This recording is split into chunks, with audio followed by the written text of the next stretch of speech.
Le retour de la Coupe de France et de belles surprises nous attendent. Salut à tous les frérots, j'espère que vous allez bien, bienvenue sur la chaîne. Et aujourd'hui on se retrouve pour une petite vidéo pronostic. Et on va faire pareil que les 32e de finale, je vais vous pronostiquer tous les matchs des 16e de finale. Mais avant toute chose, merci à tous ceux qui vont liker, commenter, partager et s'abonner.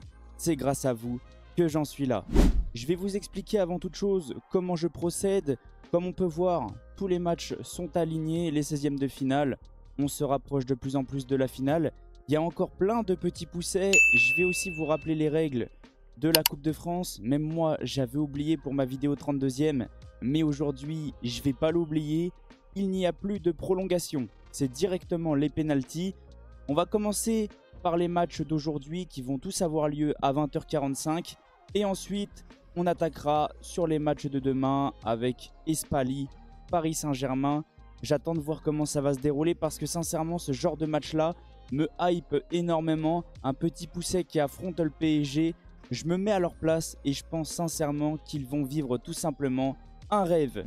Commençons par les matchs de ce soir et sincèrement, il y a beaucoup de matchs très intéressants. Il y a des équipes que je ne connaissais pas, que j'ai appris à connaître. Et là, je vais essayer d'être le plus objectif possible. On a aussi un Marseille-Lille, gros match de ce soir.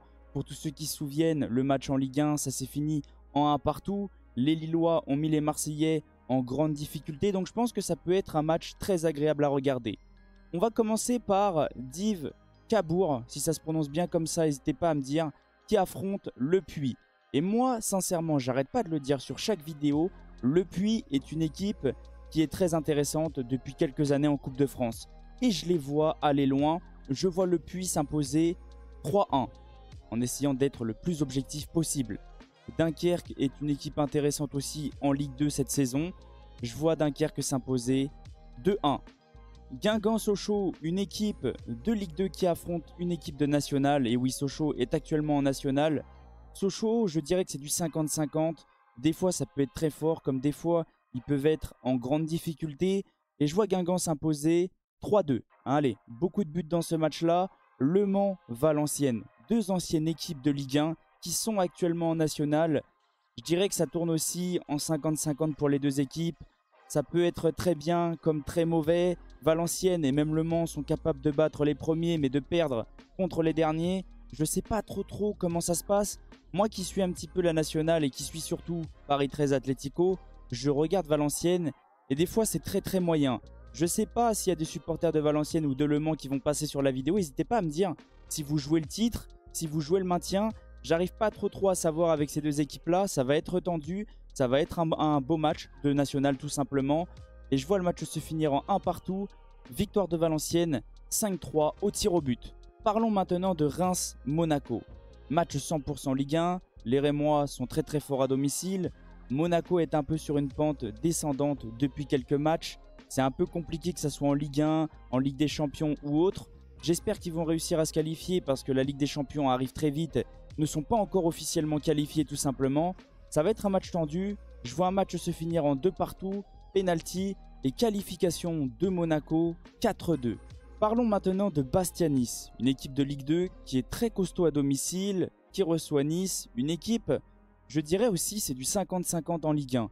Ils sont capables de faire de très gros matchs comme des matchs très moyens. En Europe, Lille est en grande difficulté depuis un petit moment.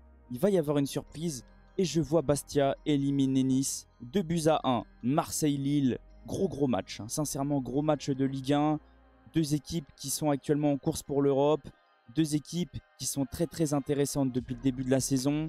Marseille à domicile, ça reste costaud. Mais Lille, attention, peut créer une petite surprise. Et je vois les Lillois s'imposer. Je sais pas pourquoi. Je suis pas anti-marseillais ou quoi que ce soit. Je l'assume. Marseille, depuis le début de la saison, c'est très intéressant. Mais je vois Lille créer la surprise. Et je vois Lille s'imposer 3-1. Parlons maintenant des matchs de demain. Et il y a aussi de belles affiches. Mais il y a aussi des petits poussets qui affrontent des gros de Ligue 1. Et on peut le voir aussi avec Bourgoin-Jailleux. N'hésitez pas à me dire si ça se prononce bien comme ça. Qui affronte l'Olympique Lyonnais. Et ça, j'ai vraiment hâte de le voir. C'est un petit peu comme Espali PSG. Un petit pousset qui va affronter un gros. Moi, j'adore ce genre de match-là. Parce que des fois, il peut y avoir de très belles surprises. Demain, c'est pas comme aujourd'hui. Il y a des matchs à 18h, à 18h30. et le match du soir, Espali-Paris Saint-Germain. Le premier match, ça va être malgré tout très compliqué, même si oui, il peut y avoir des surprises. Je vois l'Olympique Lyonnais s'imposer 4-1. Brest-Nantes, un match 100% Ligue 1 à 18h30. Attention les Brestois, eux qui pensent beaucoup à la Ligue 1 mais aussi à l'Europe.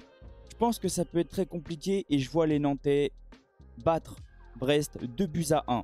Au niveau de Cannes, Lorient, match un petit peu piège.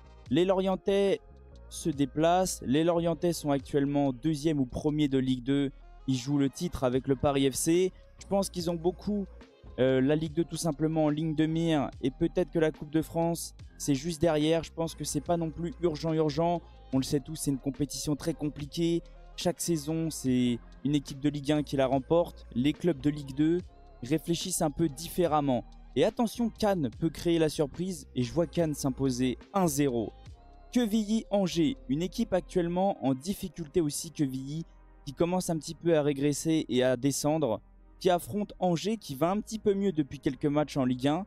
Ils arrivent à enchaîner des victoires, ils commencent à prendre des points, ils commencent peut-être à se dire qu'ils vont réussir à se maintenir. Après au niveau de la DNCG, je ne sais pas du tout comment ça se passe avec Angers, parce que c'est une équipe qui est en manque de sous tout simplement. N'hésitez pas à me dire s'il y a des supporters angevins qui passent sur la vidéo, si ça va mieux au niveau des finances ou non. Je vois Angers continuer sur sa belle forme et je vois Angers s'imposer 3-1. Stade Briochin, Annecy. Et attention, Stade Briochin, c'est un petit peu comme le Puy, une équipe qui arrive à chaque fois à se qualifier, à aller très loin en Coupe de France. Et là, ils reçoivent à 18h30 Annecy, club de Ligue 2 actuellement qui est sur une très très belle forme. Je crois qu'ils sont dans les 4-5 premiers en Ligue 2. Ça tourne plutôt bien. Mais je vois quand même une petite surprise là aussi. Et je vois Stade Briochin s'imposer 2-1. Thaon, Strasbourg.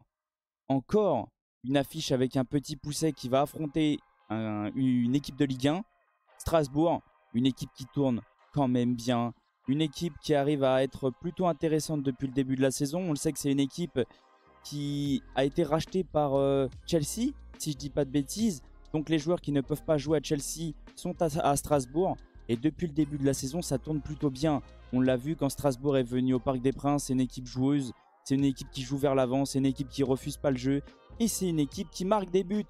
Donc je vois Strasbourg s'imposer 3-1 à Thaon. Toulouse, Laval. Équipe de Ligue 1 qui reçoit une équipe de Ligue 2. Laval, c'est pareil. N'hésitez pas à me dire s'il y a des supporters qui passent par là. Qu'est-ce que vous jouez cette saison tout simplement? Le maintien? La montée? Essayez de jouer la première partie de tableau tout simplement. N'hésitez pas à me dire parce que j'ai l'impression que Laval, c'est aussi un coup ça va, un coup ça va pas. Et concernant Toulouse, c'est la même. Ils ont enchaîné pas mal de victoires et là ce week-end ils ont perdu contre Strasbourg. Parce que Strasbourg ça joue quand même bien au football. Il y a eu 2-1 pour Strasbourg si je dis pas de bêtises. Donc là c'est un match un petit peu bizarre, un petit peu piège. Et j'ai du mal à m'imaginer un résultat sur ce match là. Allez, je vais me mouiller, je vois un partout. Victoire de Laval au tir au but, 5-3. Parlons maintenant du match 3 Rennes. Et là, il y a une équipe qui est en grande difficulté en Ligue 2 et une équipe en grande difficulté en Ligue 1. Et j'ai pas l'habitude de le dire pour Rennes, mais depuis le début de la saison, c'est très compliqué. Et j'ai peut-être un petit espoir, n'hésitez pas à me dire s'il y a des supporters aussi rennais. L'arrivée du nouveau coach. Rennes est en train de se renforcer pendant le mercato hivernal. Je pense que le mercato n'est pas fini. Mais je ne sais pas si la Coupe de France est en premier objectif pour Rennes. Alors oui, tu peux essayer d'aller en finale pour prendre un petit peu d'argent et pour pourquoi pas prendre un trophée. Mais je pense que les Rennais ont la Ligue 1 en premier objectif. 3 ne va pas se laisser faire. Et je vois le match se finir en 0-0. Pas de but. Et victoire 2-3 au pénalty 4-2. Parlons maintenant du match Espali-Paris Saint-Germain. Un petit pousset qui reçoit un grand de Ligue 1, un grand d'Europe. Et je pense sincèrement que Espali est hype. Je pense que les supporters ont qu'une envie, c'est que le match commence. Ils ont réussi à avoir un stade à peu près 15 000 personnes. Et je crois qu'il va être à guichet fermé. Donc c'est une très bonne nouvelle. J'ai hâte de voir qu'est-ce que ça va donner. Je ne vais pas manquer de respect à Espali. Je vois Espali marquer aussi. Je vais essayer d'être respectueux et objectif. Je vois le PSG s'imposer 4-1. La vidéo touche maintenant à sa fin. Merci à tous ceux qui sont restés du début jusqu'à la fin. Merci à tous ceux qui vont liker, commenter, partager et s'abonner. C'est grâce à vous que j'en suis là. Et on se retrouve très prochainement pour une vidéo débrief du match Espali-Paris Saint-Germain. passez une excellente journée et on se retrouve très vite. Ciao les potes. As a single friend, never happened again.